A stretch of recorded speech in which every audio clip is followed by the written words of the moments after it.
Thursday morning, get together on the JAKIB Media YouTube channel. You got Mac and Mac here on Birds 365. We got John Stolnis with us from Bleeding Green Nation and his Eye on the Enemy Eagles podcast. John, how you getting through this without this Eagles? Well, we know you're watching the Phillies, but we know football's in your heart as well. How you getting through this summer before the Eagles get back to camp? Yeah, it is. It's luckily I have a second sport to fall back on, but really it's a lot of dreaming right now because you look at this Eagles team and you think to yourself, this has got a chance to be another special season. It's a harder schedule, I know, but you just kind of looking forward to seeing what Jalen Hurts can do. It's a lot of just gleeful anticipation. This franchise is in such a good place compared to so many others. It's fun. Yeah, a lot of talent, but I always go back to Peter King in the offseason saying can't find a weakness. I have a natural contrarian nature, John. So, but for years I would say Howie Roseman is a top 5 GM. And now that everybody loves Howie, I say, whoa, slow down a little. He still makes some mistakes because he's not, he's a human being. I think it's natural. And we talk about the linebackers and the safeties, a lot of uncertainty there. I do want to talk about Jordan Davis first. And I was on a show yesterday, and I keep getting this. And I keep getting, Jordan Davis was high first-round pick. He's got to get 6 sacks, this and that. What am I missing? Why do people... Generally, I guess I'll phrase it this way. If you're a defensive tackle who's a good pass rusher, Fletcher Cox in his prime still can do it well. That's the hope for Jalen Carter to be that type of player. Whether you want to look at Jeffrey Simmons or Aaron Donald is, a little bit out of reach for anybody. But those are the types of players. With Jordan Davis, I look at Haloti Ngata in his prime. Not when he was here, but in his prime. Right. Guys like that, Pat Williams, Gilbert Brown, these big run stuffing guys who make it easier for others to do their jobs. Yeah. Is that worthy of being as high a draft pick as Jordan Davis was, especially for a Super Bowl contender? And then the second part, John, I'm getting too wordy. I don't want to bog you down, but the second part, if you want Jordan Davis to get 6-8 sacks because he's such a great athlete, who the hell are you sitting to let him rush the passer on third down? It makes no sense to me. Yeah, I think Jordan Davis, when he was selected where he was, I think that there was the anticipation that he would grow as a pass rusher because I think he was already a gifted run blocker, and that has a lot of value. Like if he turns out to be Haloti Ngata in his prime, then I think that's probably worth where he was drafted. That being said, now you do have so many different options on that defensive line. I don't know that you need Jordan Davis to do all those things you were asking him to do, and so you did have to spend 2 high first round picks on defensive tackles these last 2 years in order to kind of give yourself a good foundation and a good future there. But if each of those guys does their job, like if Jalen Carter is the pass rushing guy and Jordan Davis is the guy who can really be stout in the middle, then I don't think anybody will have a problem with those 2 picks and how they all worked out. I think it's one more year where you struggle to get Jordan Davis on the field in pass rushing situations. But at a certain point, Fletcher Cox is going to hang him up. Who knows how long how healthy he'll be this year as he continues to age. So, I think there'll be more playing time for him this year. I know there are other guys they want to get into the mix. I think if Jordan Davis shows significant improvement rushing the passer, he'll take time away from Fletcher Cox. They'll figure out a way to get productive players on the field and keep them on the field. So I don't really worry about will there be enough snaps for everybody. I think if Jordan Davis is out playing Fletcher Cox, especially in rushing the passer, I think he'll play, and I think everybody will acknowledge that that's the right thing to do. Fletcher Cox was, by the way, the guy who took the most snaps at defensive tackle, even more so than Javon Hargrave, who had that many more sacks. But the guy who was on the field more than anybody else to tackle for the Eagles this year was Fletcher Cox. I kind of agree with you. I think they're going to push Davis's snaps a little bit this year. I think they made the move to get Carter because they plan on playing him, not bringing him along slowly. Mhm. Last year, let it be known he wasn't always happy with Jonathan Gannon's schemes and the way he was being used. Any chance for that being an issue there if this year for the new defensive coordinator, Sean Desai, if Fletcher isn't getting as many snaps as he used to or thinks he deserves? I think Fletcher, and I don't know him personally, but I think Fletcher needs to, if he's still having an issue with how many snaps he's getting at this stage of his career, understanding that the Eagles have made these investments in these two guys in the first round, there needs to be some kind of a recalibration. So I don't think he really has any room to argue about anything. He's had a brilliant career. You know, he's one of the greatest defensive linemen ever to play in this city, but he's at a stage in his career where he's probably more of a backup secondary type guy in a rotation that has good defensive backs in it. I mean, good defensive tackles in it. So I don't know what Sean Desai's defense is going to give us. That's one of the big question marks, right? I mean, how similar will it look to Jonathan Gannon? In what ways will it be different? Because it'll be different in some ways, but in what ways will it be different? How will they utilize these guys? Will there be more stunts? Will there be more exotic defensive schemes? Will it be vanilla? Will it? I mean, it's pin their ears back and let them rush the quarterback. I don't know, and I think it's a fair question to ask whether or not any of these guys really will have issues with how they're used and how they're deployed, and whether there will be some growing pains for Sean Desai, maybe at the start of the season, kind of like there was for Nick Sirianni at the start of his head coaching tenure. He's probably not going to come in and hit the ground running with a brilliant defensive scheme. Might take him a few weeks to kind of get his feet under him. And I think this team's been pretty good about, if there are complaints, if there are problems, they don't really make them a public issue very often. We haven't really had a whole lot of those kinds of player coaching controversies over the last few years. And so I think that's a testament to guys like Fletcher Cox and the other veterans in the locker room. Yeah, Fletcher might be the last one that Jody brought up early in the first year of the Sirianni Gannon regime. And then there was Chauncey after the Super Bowl, but he was on his way out. And I think that was more bitterness than anything else. Also on the defensive line, hey, don't sleep on Milton Williams, man. Everybody forgets about that guy. They are so deep on the defensive line. That's what I'm saying. If you're like, so typically the Eagles like to use the 50 fronts to stop the run, and that's where Jordan Davis will get the majority of his snaps. And then they go to 40 fronts when it's time to rush the passer, 3rd and 10, 3rd and 12, blah, blah, blah. And then you have Reddick, you have Sweat, you have Brandon Graham, you have Nolan Smith on the outside, you have Jalen Carter, Fletcher Cox, Milton Williams. That was kind of my point with Jordan Davis. Like, who's coming off the field? And even if you're taking Fletcher off the field, well, then Milton comes on the field as a pass rusher. He's really athletic. He's really good. I don't know. And by the way, I don't think this is a problem for the Eagles at all. I don't think they care.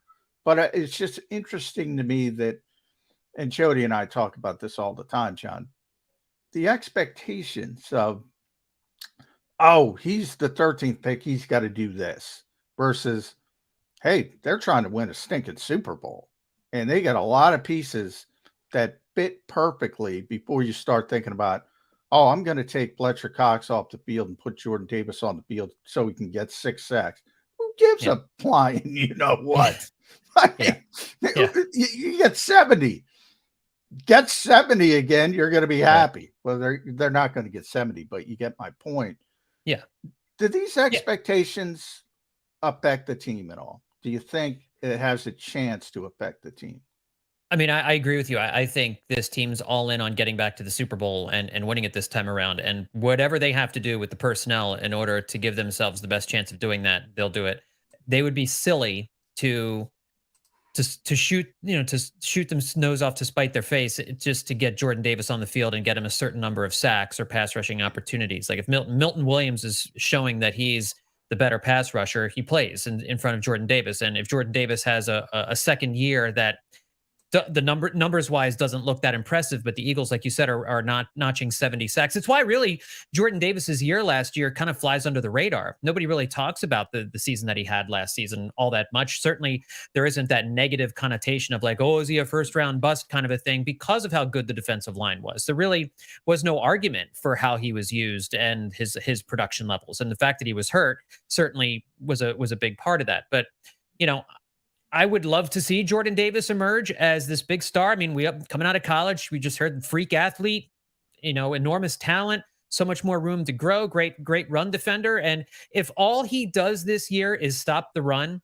and he's on the field on first and second downs, gets the occasional rush on the passer, the occasional quarterback hit, and this team is as good as it was defensively last year, I'm fine with it. And I think most Eagles fans would be fine with it too. All right, Johnny. Yes, I guess today's spit stirrer, because I asked you about Fletcher not potentially being happy with his snaps. I'm going to ask you about another guy who I'm not sure everything's going to be peaches and cream with this year, and that would be Darius Slay. At a Detroit charity golf thing this week, he was asked about Matt Patricia, and he said, "Oh, just another day at the office. Everything's going to be fine." Yeah. Well, that was not the way it was left in Detroit. So I tip my hat to Darius for not falling prey to a leading question in a Detroit situation. Yeah. But eventually they're both coming back to Philadelphia, and they did not get along when they were in Detroit. Now, Matt Patricia isn't his position coach, but he's a defensive assistant, so they're going to be around each other. You buy the fact that Darius Slay is just going to pull on his helmet and go to work? Johnny liked to call a couple of the Eagle defensive backs last year. They're guys with big personality, which need to be worked with and coached up and dealt with when they're not necessarily happy. Darius Slay is one of them. Might not have as bigger personality as CJ GJ, but Darius isn't one to just go along to get along either. Right. Any issues between Patricia and Slay this year? Yeah, that was an interesting decision by Nick Sirianni and the Eagles to bring Matt Patricia in. It would seem to me there are a lot of different options they could use to bring in defensive assistants and to go out and get somebody that had as public a spat with their star cornerback who they just re-signed to an extension recently. You know, it's just doesn't make a whole lot of sense on its surface, right? I mean, so yeah, what are they? I think that all of these guys can be grown-ups. And I think that Matt Patricia, maybe there's a little bit more humility because he's not the guy, you know, he's not in charge of the you know, anything in a big way. You know, she's under Sean Desai. There are other defensive coaches who will be over him. And so unless it's a pure personality thing, like these guys just can't stand each other personally or whatever it is, I think they'll be okay. But there were a few times last year where Darius was, you know, he said some things, especially after the Dallas game, where it seemed, you know, throwing his teammate under the bus a little bit here and there. And Darius always has a little bit of an issue with taking full responsibility for mistakes that he makes on the field. And so there's a little bit of immaturity there. It's something to keep an eye on. I can't say that I'm not worried about it because you know, Darius Slay's going to be here for a while. So there's another couple of years at least. So they better figure it out because there's a Super Bowl to win. And I think when he was in Detroit, they weren't winning anything. And so that factors into it too. You know, there was a losing franchise, a losing culture. Darius Slay had lost a lot. Here, it's a different situation. It's a different culture. It's a different locker room. The expectations are this team is going to get back to the Super Bowl and hopefully win it this time around. And so I think there's just a different set of priorities. And at this point, you know, Matt Patricia is not making the final decisions on anything. So I'm a little optimistic that it'll be fine, but it was a weird decision to bring him in. Yeah, it was very weird. I'm glad you brought that up, Jody. Now, I'm going to disagree with you guys from this perspective. Big personality, Darius Slay, CJ Gardner-Johnson, big personalities. One's a good teammate, one's a not so good teammate. So that Darius Slay typically is a very good teammate. Voted team captain for a reason. I always tell that story when Devin Allen got here. He was running at the Penn relays. Like nobody knew Devin Allen. He got the guys together to go down to watch him. He's very, you know, engaging, great teammate. Now you bring up the Josiah Scott thing. That to me was more of he's pissed off at people on social media saying he made a mistake. He didn't make a mistake. Josiah Scott made the mistake on that particular play. And he's trying to, as he says, people don't know ball. And he gets angry at the fans. Now, I'll be the first to say, get the hell off social media. I mean, especially if you're a player. So I agree with that part of it, but I disagree. Slay's a great teammate to those people. So that's where I'll leave him there. But the Patricia standpoint, they don't get along.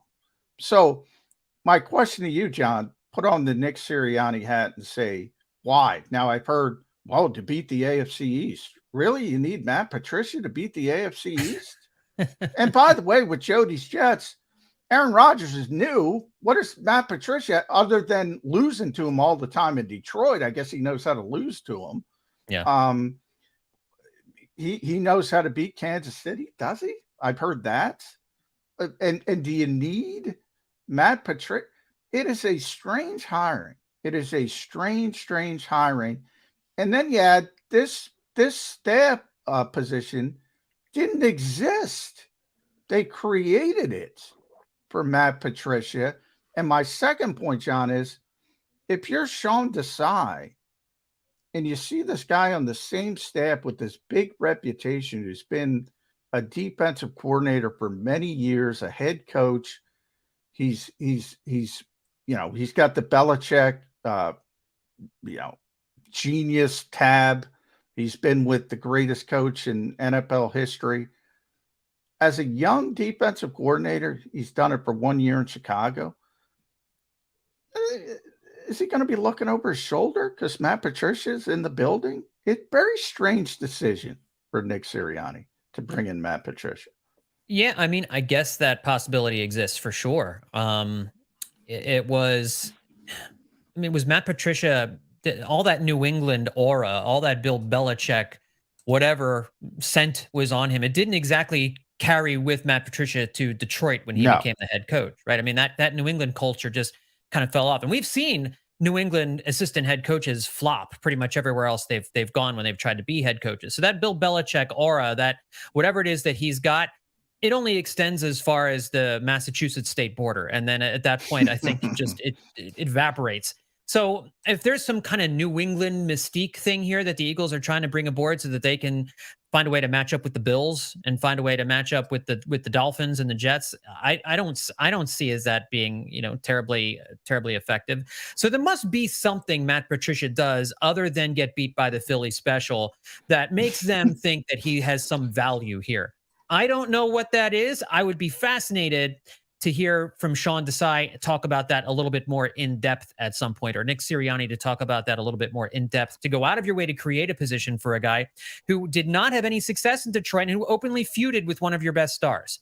It's perplexing, to say the least. And to create a position for a guy, apparently to do something that no one else in the league could do, otherwise you wouldn't have created a position for one person in particular. I'd love to know what that special talent is. I mean, is he a talented musician in his off time and we're not aware of this? Like, I don't know what it is. Johnny, you got Darius Slay on a bigger pedestal as far as a teammate goes than I do. He's no Jalen Hurts. He's certainly better than CJ. GJ, I'll give you that. But it'll be very interesting to see how good a teammate he is this year, because I know good diehard Eagle fans that watch Birds 365 remember this, but the casuals may not. Eagles absolutely floated a story that they were going to release him. It was a done deal. We sat here on Birds 365 and for 2 days talked about how the hell are they going to replace Darius Slay? They're going to release him. Oh, shoot, they got a contract redone with Darius Slay. They did that on purpose to try and get him to the table and realize, do you want to go out on free agent? We're making you a fair offer here, Darius. You better take it. Otherwise, you're going to have to go there. I guarantee you that did not go over well with Slay. Anytime a team throws you up against the wall, that does not play well in your mind. So we'll see if he's as good a teammate this year. And the whole one for all for one, we got to get back to the Super Bowl. Javon Hargrave, right? Led the Eagles in sacks last year. San Francisco 49ers put more money on the table. He decided I could go sleep with that enemy. So the all for one and one for all thing we'll see if that holds sway. And I do wonder about Slay because I don't understand for a millisecond. Well, I'll just say I'll jump. I agree, but that had more to do with the age than than he's a bad teammate or anything like that. They were just making a football decision, saying, "All right, if CJ takes this $8 million, whatever they were going to offer him, and we get Bradbury to convince Bradbury to come back, we're going to let Slay move on." That was the decision. But yeah, I don't think it had anything to do with his being a bad teammate. I think it was he's 32. He had a great start to the season, kind of faltered down the stretch, wasn't as good. And it's the old better to give up on a player a year early than a year late mentality. And, corners in this league at 32, 33, and it starts getting a little shaky. And that might happen. And if CJ accepts the contract, he's probably not here. And maybe he does get a little bit bitter. But I can tell you, he and his wife did not want to leave here. Now he felt he had to at a certain point, and he got close with Baltimore. But and I'm talking purely amongst his teammates, he is very, very well respected. Very well respected. That's all I'm saying. And they voted him a team captain. That wasn't Nick Sirianni saying, "All right, this is my captain." That's the players voting him to be a captain. So, and he freaking cried. He was so happy about it. I mean, he cares about his teammates. That's all I'm trying to say. Acts like a goofball. So I think it gets mixed, but he's really a good guy to his teammates. That's right. all And I'm trying to say. If I made it sound like they were squeezing him on the contract because he wasn't a good teammate, no. I understand football decision age, irrelevant. If you're Darius, you don't care why they are squeezing you. You only care that they are squeezing you. You don't care if it's for age. You don't care if it's production. You don't care if it's because you're a good teammate, a bad teammate, and a mediocre teammate. You're squeezing me? Really? How many times I made the Pro Bowl and you're going to release my ass? Yeah, no, Darius I guarantee you didn't take that well. Now, he got the deal done, and he and his wife want to be here. I understand all that. In the back of his head, I'm just very interested to see if he's as good a one-for-all for one guy this year after the Eagles went through the negotiation that they did with him this past season. All right, Judge, I got a kind of off-the-wall question for you, Johnny Stolnis. All right. Howie Roseman takes pride in the Eagles having at least one, if he can get more than one, he'll take them. Undrafted free agents make the team. Last year, not only did Blankenship make the team, he had to start games for them because of the injury to CJ. And now year number 2, at least as we sit here, he's penciled in as a starting safety for the Eagles and the general manager and the coaching staff. But I think it's more Howie because he's the guy who's got to get the guy signed, and then the coach has got to coach him up. Take a lot of pride in that. And Eagles have been good at that and have had guys that every other team passed on, and then they signed and got them to contribute to a team. Who's that guy this year for the Eagles? Who's the undrafted free agent that will make the team? As of right now, don't know if anybody's going to be jumping into the lineup and playing on a consistent basis, but makes the team, special teams, whatever role they're playing. Who's the most likely undrafted free agent to make the Birds?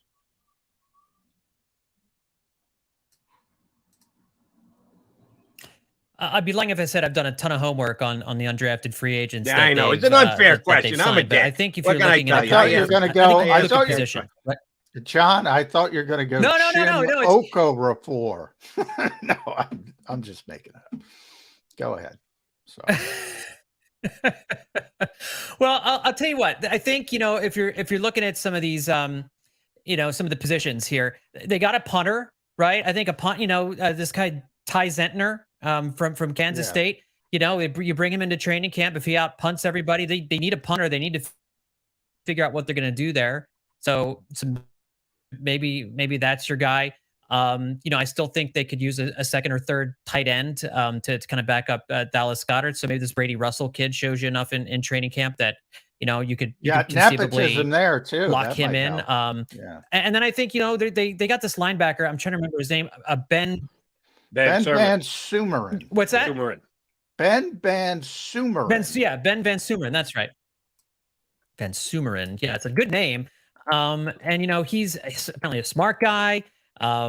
He's and linebackers are one of those places, that I think the Eagles have had, you mentioned some of the success they've had with undrafted free agents, and linebackers a position where they've typically had, some of that success. And so they need linebacker help, right? They're going to look to try and get linebacker help wherever they can.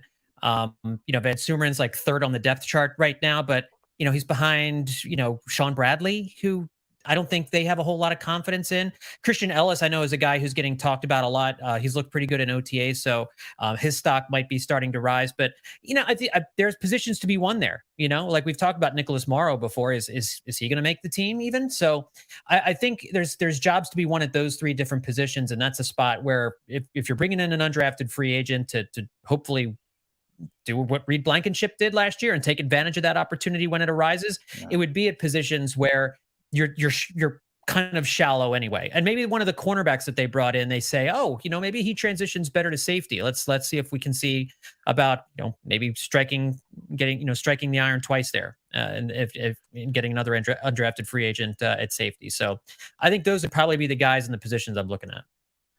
Yeah. And I would add Trevor Reed, offensive tackle from Louisville. They always like to give Jeff Stoutland a project, and he's a great athlete. And I could see Stoutland saying, all right, I can make something out of this kid if we get him into an NFL weight room and all that kind of stuff.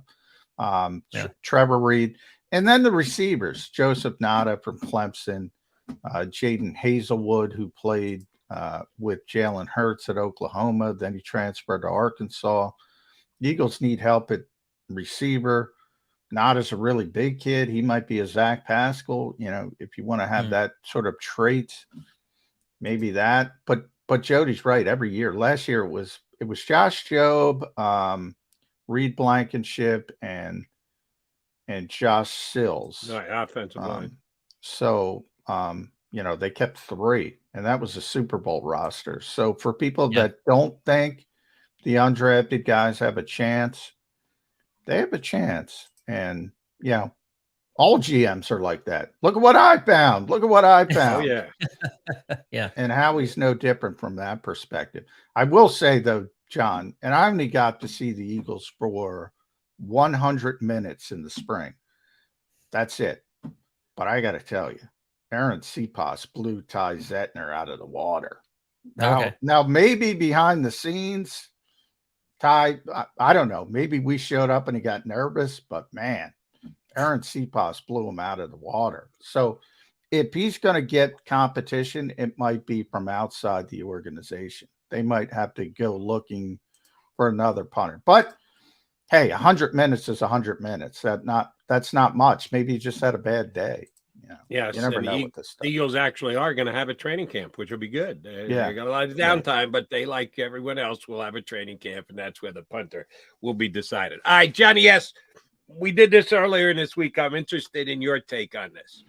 The Eagles' individual game tickets went on sale the other day. I'm guessing they sold in a matter of hours, if not minutes, because they've got such a season ticket base that they don't have that many individual tickets left around. So I'm sure they were snapped up on the internet in no time flat. But you've got 8 home games this year. Pretty damn good home schedule. Some quality opponents there. If you have it in front of you, you know the teams they're playing. If not, I'll run them down real quick for you. The home games are Minnesota Thursday night early, Washington after, Miami mid-October, Dallas first Sunday in November, Buffalo a couple of weeks after that, San Francisco first in December, Giants and Arizona late December on Christmas and New Year's Eve. If you only could get tickets for one game, out of the 8 home games this year, what's the must-see live, game for John Stolnis this year on Eagles Sked? Yeah, I think if I remember correctly, I did a ranking of all their home games for Bleeding Green Nation a few weeks ago. And I think if I'm remembering correctly, the game I had at the top of the list was 49ers. Normally, you'd say the Cowboys, and you'd be right to say the Cowboys. But I'm not even sure if the Cowboys would be my number 2 this year because, first of all, that you want the 49ers to come back into Philadelphia and you want to shut them up again, right? The 49ers, I think, have the second best roster in the NFL, despite the fact that it's still uncertain who their quarterback is going to be. But with how much they've been talking this offseason, the arrogance, the whining, you that is, I think that's the best home game of the year because of what happened in the NFC Championship game last year and the sour grapes that the 49ers players have displayed. That to me is the game I would choose. And as far as number 2, it's kind of a toss up between Buffalo and Dallas. Like you get Dallas every year. Dallas comes in every year. Buffalo hasn't. I don't think. I try to remember. Were the Bills at their height with Jim Kelly?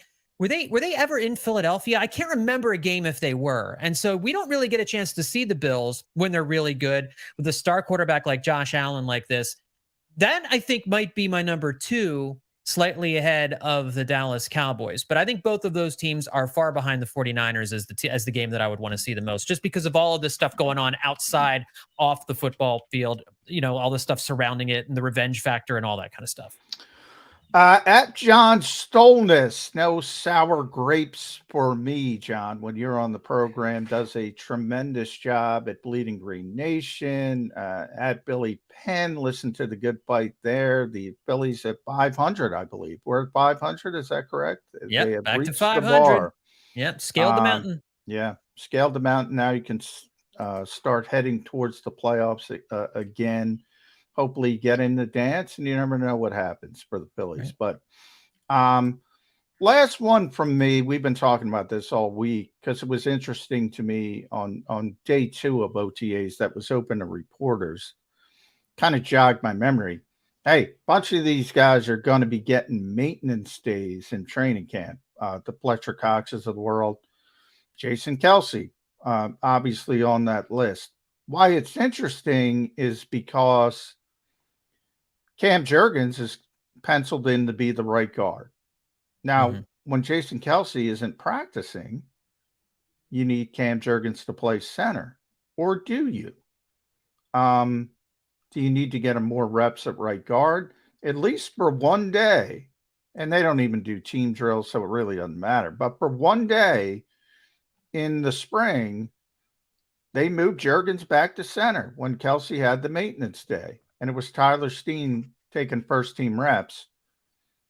Is that the right way to go? Do you need to get Cam Jurgens ready to play right guard? Is he good enough to where he can toggle back and forth in training camp? Do you like that plan? I think if Jeff Stoutland's doing it, it's a good plan. I think with I think with Cam Jurgens, I don't think a day a week at center to give Jason Kelce a breather. I don't necessarily think that's going to push him back in terms of being able to compete for the right guard spot. He just might not be the best fit for that job to begin with, based on his size. Tyler Steen's a bigger kid. They might like him for that spot anyway, but want to give Cam Jurgens a chance to compete for it. And obviously we'll see how that shakes out. But I don't think moving him to center, once or twice a week will necessarily hurt him in the right guard competition. I'm sure, got a lot of reps at both positions last year. I think that they have a pretty good idea what he can do at both of those different positions. And so you might not need to see him as much at right guard. You really probably want to see Tyler Steen a little bit more there, so you have a better sense of what he can do. So the fact that Cam Jurgens was in the building all last year, you've got a pretty good foundation of information with regards to how he plays both of those different spots. So if Jeff Stoutland's doing it, man, I trust Jeff Stoutland implicitly when it comes to how he moves his guys around the offensive line. All right. You took me down a wormhole there, Stolnis. Trying to remember the Bills-Eagles in Philadelphia during the Jim Kelly years. I got to remember that, right? That's me and Mac now together on WIP. That's right. He a former Buffalo guy. Yeah. I'll be able to tell us. You might want to hold that, Jody. Yeah, well, I will, but since we got John here now, we can run it by him. They played in November of 1996. Kelly went, man, how do I not remember this? 11 of 22. Jim Kelly, top of his game, 11 of 22 for 112 yards. Where did that Eagle defense come from in 1996? Well, that was. Sorry, I was gonna say that's Ray Rhodes territory, right? I mean, that was the year they lost in the playoffs to the 49ers. Yeah. 112. I can't believe Jim Kelly had this bad a game here in the midst of his tremendous run, and the Bills came in 7-2. The Eagles were 6-3, so they were both good teams at the time. Wasn't like it was a mismatch or anything else. But the Eagles won 24-17, and Buffalo scored on a blocked punt. So Kelly and that superior offense scored all of 10 points. Yeah, Damn good defense.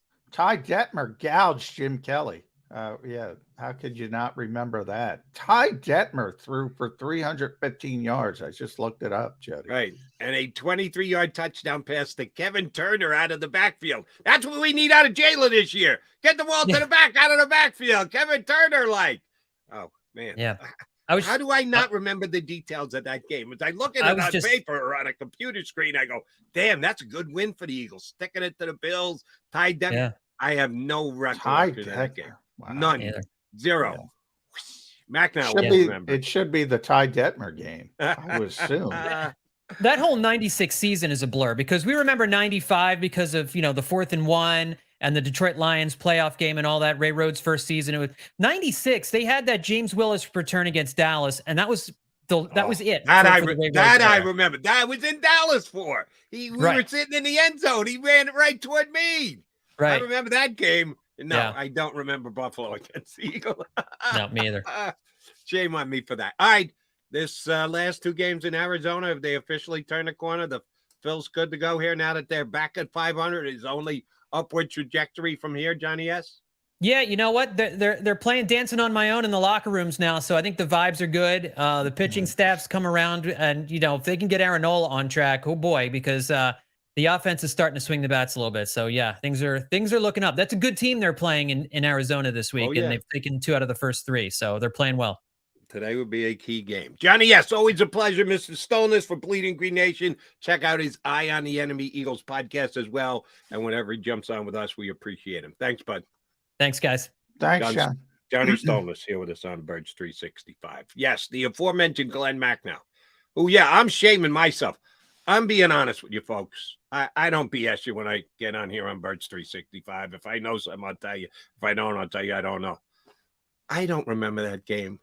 I was doing a show in Philadelphia with a Bills guy, former Buffalonian, Glenn Mack now, and I'm sure we talked that game up all week. I'm sure I rubbed it in his face a little bit afterwards. And I don't remember that game a little bit.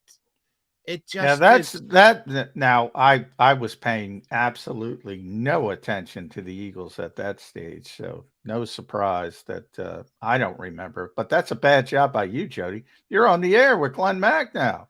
How do I Mr. Buffalo? And did Ty Detmer play a lot that year? I don't know. But man, couldn't have been good if he did. Don't remember Ty Detmer out of the backfield to Kevin Turner for a 23-yard touchdown pass. Sorry, I don't remember it. All right, we'll bring that up with Mac now. We're going to talk all things Eagles with him as well. We'll have some fun shooting the breeze with Glenn. All right, one thing I want to run by Johnny Mac when we come back. Again, national story has no effect whatsoever in Philadelphia, but it could have an effect going forward. We sit here in July. Coaches on the hot seat. Nobody's on the hot seat. They're all on vacation right now. Why would you talk about? Because the hot seat will get hot at some point during the upcoming year. And you can look at it at any time during the year and go, yeah, this seat could potentially get hot. We're not saying they're hot right now, but depending on how the season goes, their seat could get kind of warm. I'll tell you this right now. Andy Reid, not on a hot seat. No. Big friggin' seat for Andy, but there is no way his seat gets hot this year. He's in damn good shape.